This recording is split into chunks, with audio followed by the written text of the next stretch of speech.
नाज़रीन, गज़ा में जंग बंदी के हवाले से जो पेशरफ्त होना थी कतर में, उसे सबोताज किया दोहा में इज़राइल ने अटैक करके। और ज़ाहिर है कि उसके बाद हमने देखा कि जो मुस्लिम ब्लॉक है वो काफ़ी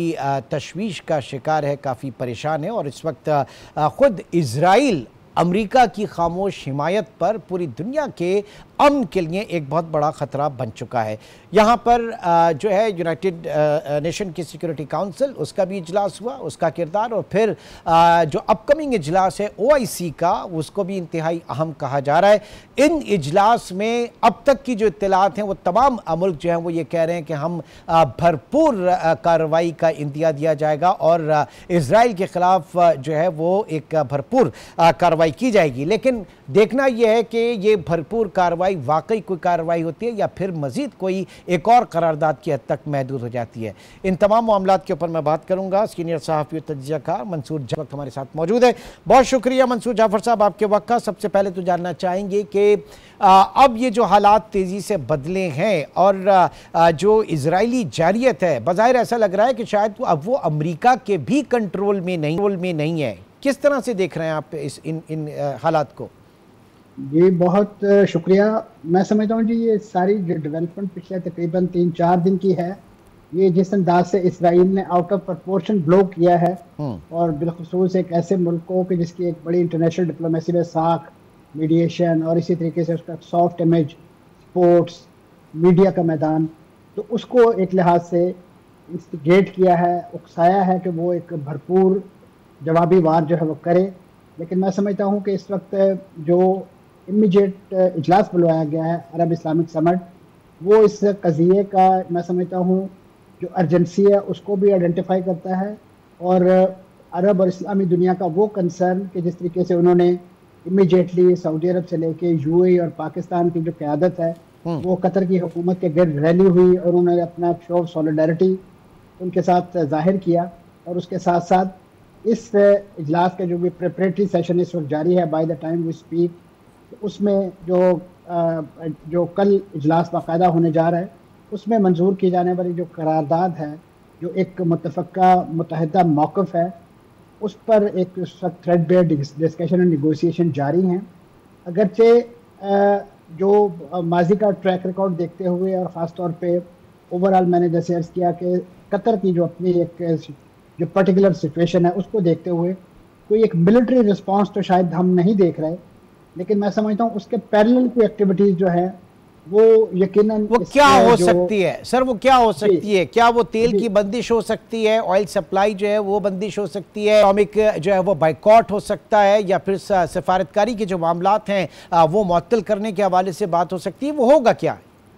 जी इसमें मैं समझता हूँ एक सेट ऑफ इनिशिएटिव जो है वो यानी पुट फॉरवर्ड किया जाएगा। जो इस वक्त दिखाई दे रहा है और जो एक सक्सेस स्टोरी हमारे सामने मौजूद है, वो कतर का जो मॉडल है उसको रेप्लिकेट करने की कोशिश की जाएगी इकोनॉमिक पर्सपेक्टिव में, कि अपनी फ़ज़ाई हदूद जो है वो इन इसराइल के लिए बंद कर दी जाए। इसी तरीके से जिन मुल्कों के यहाँ से वहाँ तिजारत होती है या कोई गैस और इस नौइयत की चीज़ें सप्लाई होती हैं उसको बंद कर दिया जाए। और इसी तरीके से जो सफारती बाइकआउट, यकीनन इस वक्त इस इजलास के अंदर 3 ममालिक ऐसे भी शामिल हैं कि जिनके सऊदी अरब बल्कि 5 ममालिक ऐसे हैं कि जिनके इसराइल के साथ सफारती ताल्लुकात हैं, उन्हें भी इस बात पे कायल और माइल किया जाएगा और कि वो अपने वो जो सफारती जो उनका बॉन्ड्स हैं उसको ख़त्म करते हुए या मुअत्तल करें, ताकि इसराइल को एक आइसोलेशन का एहसास हो और उसे पता चले कि वो सिर्फ़ और सिर्फ अपनी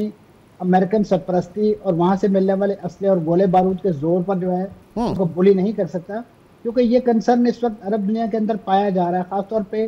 कतर का जो एक स्पेसिफिक मॉडल था कि जिस अंदाज से उसकी जो तमाम सिक्योरिटी थी, ख़ासतौर पे उसकी एयर स्पेस से लेके जो ग्राउंड सिक्योरिटी है, वो खुद अमेरिकन के ज़िम्मे है और अमेरिकन ही उसको लुक आफ्टर करते हैं। सो मच सो कि जब ये अटैक हुआ है उस वक्त भी उनकी जो रडार्स हैं वो जो उनकी अल-उदैद एयर बेस से अमेरिकन ऑफिशियल जो है वही ऑपरेट कर रहे थे, तो उन्हें तो उसका अंदाज़ा हो गया था या उन्हें हो जाना चाहिए था, लेकिन उन्होंने उस बारे में जो एक टैसिट सपोर्ट मेंटेन रखी, वो इस बात को तक़वियत देती है कि अमेरिका की आशीर्वाद के साथ जो है ये नहीं सारी तो कार्रवाई पॉइंट यही हुई है ना सर पॉइंट यही है फिर कि जो इस्लामिक ब्लॉक है वो अगर कोई हार्श स्टेप लेने भी जाता है तो फिर अमेरिकन इन्फ्लुएंस जो है वो कहां पर खड़ा होगा, क्योंकि ज़ाहिर है कि दरपर्दा एक सरपरस्ती तो है उसकी नेतन्याहू को। इसमें कोई शक नहीं थी कि इस वक्त जो इस मुस्लिम दुनिया और ख़ासतौर पे ये जो जीसीसी कंट्रीज़ हैं, इनकी तरफ से जितने बड़े पैमाने पे डोनाल्ड ट्रंप साहब का जो दूसरे इक़्तिदार का जो पहला गैर मुल्की दौरा था, उसमें जिस अंदाज से ये सारी चीज़ें जो है उनके साथ एक बड़ी इकनॉमिक डील्स की गई, कई ट्रिलियन डॉलर्स की, सो मच सो ज़ाती हैसियत में बड़े बड़े महंगे प्लेन जो है वो गिफ्ट किए गए। तो ये एक लिहाज से उनकी जो गुडविल बाई करने की एक कोशिश थी, या खत्ते के हवाले से उनकी वो पॉलिसीज़ के जो एक महल्ले नज़र है उसमें एक बेहतरी लाने के हवाले से ये कोशिशें थी। लेकिन मैं समझता हूँ कि डोनाल्ड ट्रंप इंतज़ामिया बिलखुसूस इस वक्त उनके तरफ ये वाशिंगटन की तरफ से उस अंदाज से चीज़ें रेसिप्रोकेट नहीं की गई, और बिलखुसूस जिस वक्त दुनिया ये सारी कह रही है कि अमेरिका के एक इशारे, एक फ़ोन कॉल पे तमाम जंगें जो है वो बंद हो सकती है। बिलखुसूस गजा की जंग, जैसे माजी में डोनाल्ड ट्रंप साहब बहुत क्रेडिट देते हैं पाकिस्तान और भारत की जंग को बंद करवाने के हवाले से, वो भी एक फ़ोन कॉल का ही नतीजा थी। तो ऐसी कौन सी ऐसी वजह है कि जो नेतन्याहू को इस जंग को, इसके अलावा को दहकाए रखने पे मजबूर किया? वो तो फिर पूरी जेश लॉबी, वो तो पूरी इतनी इन्फ्लुएंशियल जो लॉबी है उस वो वहां पर आड़े आती है ना। लेकिन सर एक बात मैं इसके ऊपर ये ज़रूर आपसे जानना चाहूँगा, जो जीसीसी कंट्रीज़ हैं, जो इस्लामिक ब्लॉक है, कहा जाता है कि जनाब इनकी सबसे ज़्यादा इन्वेस्टमेंट जो है वो अमेरिका के अंदर, और ज़ाहिर है कि वो इनके जो इंटरेस्ट हैं वो आड़े आते हैं, नंबर 1। नंबर 2, जो अस्करी क़ुव्वत इनको सो कॉल्ड जो भी यहाँ पर है, चाहे वो एक ज़माने में पेनिनसुला शील्ड फोर्स भी बनी थी, और इसके अलावा जितने भी यहाँ पर अड्डे हैं, और जो एक पेनिट्रेशन है वो यूएस की है, उन्हीं के असले की है। और तीसरी चीज़ कि इन तमाम कंट्रीज़ के अंदर बादशाहत है। और आपने माजी करीब में देखा कि जिन्होंने जो आगे पीछे हुए, राइट लेफ्ट हुए, वहाँ पर अरब स्प्रिंग आ गया। तो ये चीज़ें जो हैं वो रोकती हैं इनको अमेरिकन ब्लॉक से आगे पीछे हटने से।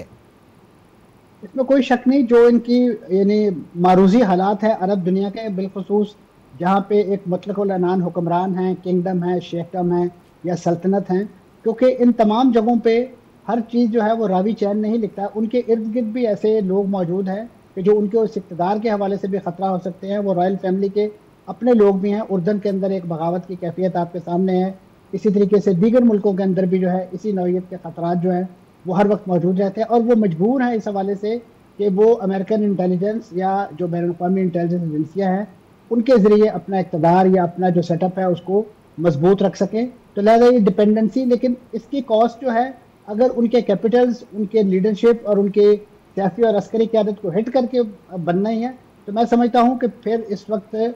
तमाम के तमाम जो है ये जो अरब दुनिया ख़ास तौर पर पर्टिकुलरली, इन्हें अपने अपने कॉफन जो हैं वो तैयार रखने चाहिए। क्योंकि इसराइल जो है वो तो ऐलान कर चुका है कि हमारी जो सरहद है वो दरिया फ़ुरात से लेकर नील तक है, और वो जिस तरीके से तकरीबन पिछले 1 माह के अंदर 7 मुल्कों पर हमला आवर हो चुका है, तो ये तो एक बहुत ही ख़तरनाक डेवलपमेंट है। अब आप देखिए कि इस वक्त जो सऊदी अरब का जो एक नियोम का प्रोजेक्ट है, अगर आज इसराइल 2000 किलोमीटर प्रवास करके जो है वो कतर पर हमला करने आ सकता है, तो वो नियोम तो बिल्कुल इसराइल की आप कहते हैं बैकयार्ड बनता है। तो वहाँ पे अगर इस नौइयत की, और वो जो $1 ट्रिलियन की इन्वेस्टमेंट जो प्रोजेक्ट है, तो वो तो एक मैं समझता हूँ एक दिन में मलिया मेट हो जाएगी, या इसराइल जैसा जारे मुल्क जो है। लेकिन मंसूर साहब, सर यहाँ पर सवाल ये पैदा होता है कि ट्रंप के पहले दौर में, सदारती दौर में, जिस तेज़ी और सरत के साथ वो इब्राहिम एकॉर्ड को आगे लेकर चल रहे थे और उसके ऊपर बड़ी पेशरफ्त हुई थी, तो ये तो बिल्कुल टर्न अराउंड हो गया सारा मामला इब्राहिम एकॉर्ड को लेकर, और जीसीसी कंट्रीज या मुस्लिम ब्लॉक जो है इसमें। देखिए जी, इस वक्त जो इब्राहिम एकॉर्ड के लिए अगर आप थोड़ा सा उसका जायजा लें, तो एक छोटी सी मिसाल आप लीजिए कि यूएई ने इब्राहिम एकॉर्ड साइन किया था, तो उस वक्त उन्हें ये बात बताई गई थी कि ये जो इसराइल इस वक्त वेस्ट बैंक के अंदर सेटलमेंट्स बना रहा है और उसको वहाँ पे इसराइल की रियासत में एनेक्स करने की जो कोशिश कर रहा है वो हम रोकेंगे, नहीं होने देंगे। अब आप देखिए कि रिसेंट पास में यूएई खुद चीख उठा है कि आपने जिस बिना पे, जिस प्रेटेक्स्ट पे हमसे ये साइन करवाया था, आप तो उस रेड लाइन को अबूर कर रहे हैं। आप इंतहा पसंद वज़रा ग्राउंड पे खड़े होके इस वेस्ट बैंक को इसराइल में एनेक्स करने के ऐलानात कर रहे हैं। तो ऐसे में ज़ाहिर है उनको उनके मुल्कों के अंदर भी तो उनके अवाम भी तो उनका ऑडिट करते हैं, उनकी इन जो चीज़ें हैं। उसके बारे में स्टॉक टेकिंग करते हैं। तो ऐसे में उन्हें पैसिफाई करने के लिए उनके पास ग्राउंड में कोई ऐसी सक्सेस स्टोरी नहीं है जो वो दिखा सकें कि देखें जी हमने फलां जंग रुकवाई है। 2.5 साल से जिस तरीके से फ़लस्तीनियों को उनका उनको उनको जुल्म का निशाना बनाया जा रहा है, उनको कत्ल किया जा रहा है, तो इस वक्त मैं समझता हूँ वेस्टर्न ममालिक से लेकर यूरोपीय ममालिक समेत इस वक्त जो एक नफरत की जो लहर मौजूद है अमेरिका के ख़िलाफ़, इसराइल के ख़िलाफ़, ये अगर इसी अंदाज से बढ़ती रही तो वो दिन दूर नहीं है कि जब